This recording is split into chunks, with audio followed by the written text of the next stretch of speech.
என்ன கஞ்சோன்னு சொல்லிட்டு ஸ்கூலில் சில பேர் சொல்லுவாங்க. அதுக்கான ரீசன் இந்த வீடியோவில் உங்களுக்கு தெரிஞ்சிரும். அப்படி சொன்னவங்களுமே என் மெத்தடை ஃபாலோ பண்ண ஆரம்பிச்சிட்டாங்க. அது என்ன மெத்தட்னு இந்த வீடியோவில் சொல்கிறேன். இது என்னோட 12th மேக்ஸ் நோட்டை டீக்ளட்டர் பண்ணுறப்ப தான் இதுவுமே கிடச்சிது. இப்போ இதையுமே பார்த்துட்டு நான் தூக்கி தான் வந்து போட போகிறேன். ஸோ ஒரு மெமரிஸ்க்கு வீடியோவாக எடுத்து வச்சுக்கலாம் அப்படின்ட்டு தான் இந்த வீடியோ வந்து எடுத்தேன். உங்களுக்கு இதை பார்க்குறப்பே வந்து தெரியும். ஃபஸ்ட்டு சில பேஜஸில் வந்து நார்மலாக வந்து எழுதியிருப்பேன். அதுக்கப்புறம் போக போக இப்படி நோட்டே 2ஆக ஸ்ப்ளிட் பண்ணி வந்து எழுதியிருப்பேன். இது மாதிரி ஸ்ப்ளிட் பண்ணி எழுதுறதுக்கு தான் எனக்கு கஞ்சோன்னு சொன்னாங்க. இந்த நோட்டில் மட்டும் இல்லை, என்னோட டெஸ்ட் நோட்டில், ரஃப் நோட்டில் எல்லாத்துலேயுமே நான் இது மாதிரி ஸ்ப்ளிட் பண்ணி தான் வந்து எழுதுவேன். ஆனால் அவங்க சொல்கிறதுக்கெலாம் ஃபீல் பண்ணுற ஆள் நான் இல்லை. நான் எப்போதுமே இது மாதிரி நோட்டை ஸ்ப்ளிட் பண்ணி தான் வந்து எழுதிட்டு இருந்தேன். இது மாதிரி எனக்கு ஸ்ப்ளிட் பண்ணி எழுதுறதுக்கு ஒரு ரீசனுமே இருக்குது. மேக்ஸில் நிறைய சம் பெருசாக இருக்கும். சில சம் 3 பேஜுக்கு கூட வரும். அதெல்லாம் பார்த்தாலே எனக்கு படிக்க தோணாது. அதை இது மாதிரி ஸ்ப்ளிட் பண்ணி எழுதும்போது ஒரு பேஜ்லேயோ 1 பேஜ்லேயோ முடிஞ்சிடும். ஓகே, சம்மு சின்னதாக தான் இருக்குது, இதை பார்த்துடலாம் அப்படிங்கிற ஒரு தாட் வந்து எனக்கு வரும். ஸோ எனக்கு வந்து ஸ்ப்ளிட் பண்ணி எழுதுறது தான் பிடிக்கும். என்னோடய கிளாஸ்மேட்ஸோட நோட்லலாம் சில பேர் வந்து எழுதியிருப்பாங்க 3 பேஜ் 4 பேஜுன்னு போவோம். அதெல்லாம் பார்த்தாலே எனக்கு படிக்க தோணாது.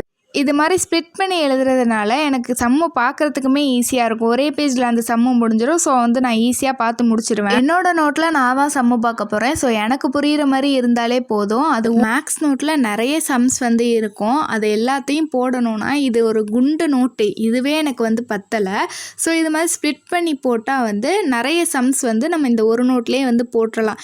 எங்கள் பேக்கோட வெயிட்டெல்லாம் செக் பண்ணி பார்த்தா தோள்பட்டையே உடஞ்சிரும். அந்த அளவுக்கு வந்து நோட்டு புக்குன்னு சொல்லிட்டு செம வெயிட்டாக இருக்கும். இதில் நான் மேக்ஸுக்கு மட்டுமே ஒரு 4 நோட்டு போட்டேன்னா நான் எப்படி அதை தூக்கிட்டு போகிறது? இதில் எங்கள் ஸ்கூலில் வால்யூம் 1 வால்யூம் 2 2 புக்கையுமே எடுத்தார சொல்லுவாங்க. ஷெல்ஃபில் வைக்க சம்டைம்ஸ் அலோவ் பண்ணுவாங்க, சம்டைம்ஸ் வீட்டுக்கு எடுத்துகிட்டு போயிட சொல்லுவாங்க. எவ்வளோ வெயிட்டை தான் தூக்கிட்டு வருது? எனக்கு ஒரு பேஜை ஃபுல்லாக யூஸ் பண்ணால் தான் ஒரு சாட்டிஸ்ஃபேக்ஷனே கிடைக்கும். அந்த சாட்டிஸ்ஃபேக்ஷனுக்காகவே நான் அந்த பேஜை வந்து ஃபுல்லாக யூஸ் பண்ண பார்ப்பேன். இப்போ நான் காமிக்கிறேன் பாருங்கள் அசைன்மெண்ட்ஸு. இந்த அசைன்மெண்ட்ஸ் எல்லாமே வந்து A4 ஷீட்டில் 1 சைடு தான் வந்து எழுத சொல்லுவாங்க, இன்னொரு சைடு வேஸ்ட்டாக தான் இருக்கும். இப்போ நான் அந்த அசைன்மெண்ட்ஸையுமே வந்து எடுத்து வச்சுருக்கேன். அந்த இன்னொரு சைடு வந்து யூஸ் பண்ணிவிட்டு தூக்கி போடலான்ட்டு. சம்டைம்ஸ் இந்த அசைன்மெண்ட் எழுதிட்டு இருக்கிற பேஜஸ்லேயுமே வந்து நான் சம்மு போட்டு காமிச்சிருக்கேன் அசைன்மெண்ட்லாம் திருத்தி முடிச்சதுக்கப்புறம். எனக்கு ஏதோ ஒரு குட்டி சாட்டிஸ்ஃபேக்ஷன் இது மாதிரி ஃபுல்லாக வந்து ஒரு இதை யூஸ் பண்ணிவிட்டு தூக்கி போட்டால். இதனால் பேப்பர் வேஸ்டேஜுமே கொஞ்சம் ப்ரிவெண்ட் பண்ணலாம். நான் டெஸ்ட்டுக்குமே 2ஆக ஸ்ப்ளிட் பண்ணி எழுதுவேன். அப்படி எழுத முடியாத கொஸ்டின்ஸுக்கு நான் எப்போதும் போல் நார்மலாக எழுதிடுவேன். சில பேர்லாம் இந்த 1 வேர்டுக்கு டெஸ்ட் வைக்கிறப்போ வந்து ஒரு பேஜை ஃபுல்லாக வேஸ்ட் பண்ணுவாங்க. நான் என்ன பண்ணிடுவேன், அதையே வந்து 3ஆக ஸ்ப்ளிட் பண்ணி 1 வேர்டெலாம் வந்து டெஸ்ட் எழுதுவேன். 1 வேர்டுக்கு எதுக்கு அவ்வளோ பெரிய பேப்பர்னு எனக்கு வந்து தெரியல. நான் அப்படி ஃபாலோ பண்ணுறதை பார்த்து என் கிளாஸ்மேட்ஸு நிறைய பேர் வந்து அது மாதிரி தான் வந்து 1 வேர்ட்ஸ் எல்லாம் வந்து எழுத ஆரம்பித்தாங்க.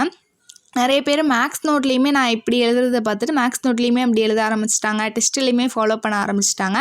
எனக்குமே அது வந்து ஹாப்பி தான். ஓகே, பேப்பர்லாம் கொஞ்சம் கம்மியாக வந்து செலவாகுது அப்படிங்கிற மாதிரி.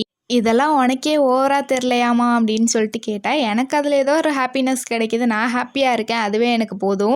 அதுக்காக எக்ஸாம் பேப்பர்லலாம் போய் இது மாதிரி வந்து எழுதிட்டு இருக்கக்கூடாது. எக்ஸாம் பேப்பரில் ப்ரெசன்டேஷன் இம்பார்ட்டண்ட். ஸோ அதனால தான் நம்மளுக்கு மார்க்கே வந்து கிடைக்கும். ஸோ எக்ஸாம் பேப்பர்லலாம் இதை நான் ஃபாலோ பண்ண மாட்டேன். எப்போது போல் தான் வந்து நீட்டாக எழுதிடுவேன். ஸோ இதனால தான் ஸ்கூலில் சில பேர் எனக்கு கஞ்சோன்னு சொன்னாங்க. எனக்கு அதை பற்றியெல்லாம் கவலையே இல்லை. பேப்பர் இவங்களா வாங்கி தராங்க, நான் தானே வாங்கிட்டு போகிறேன். இது மாதிரி ஸ்ப்ளிட் பண்ணி எழுதுகிறப்ப கொஞ்சம் பேப்பர் வேஸ்டேஜ் ப்ரிவெண்ட் ஆகும்னா இட்ஸ் ஓகே டு பி கஞ்சோன்னு தான் நான் சொல்லுவேன். இதெல்லாம் ஒரு கதை நீ சொல்கிறியேமான்னு சொல்லிட்டு கேட்டால், இதை டீக்ளட்டர் பண்ணும்போது தான் எனக்கு என்னோடய ஸ்கூல் மெமரிஸ் எல்லாம் ஞாபகம் வந்துச்சு. ஸோ இதை மறக்காமல் இருக்கணும் அப்படிங்கிறதுக்காக தான் இந்த வீடியோ க்ரியேட் பண்ணேன். இந்த வீடியோ யூஸ்ஃபுல்லாக இருக்குமான்னு தெரில, பட் எனக்கு ஃப்யூச்சரில் ஒரு மெமரிஸாக இருக்கும். இதோட கன்க்ளூஷன் என்னென்னா, எனக்கு இட்ஸ் ஓகே டு பி கஞ்சம் தான். இந்த வீடியோ பிடிச்சா மட்டும் லைக் பண்ணுங்கள். இது மாதிரி நிறைய வீடியோஸ்க்கு நம்ம சேனலை சப்ஸ்கிரைப் பண்ணிடுங்க.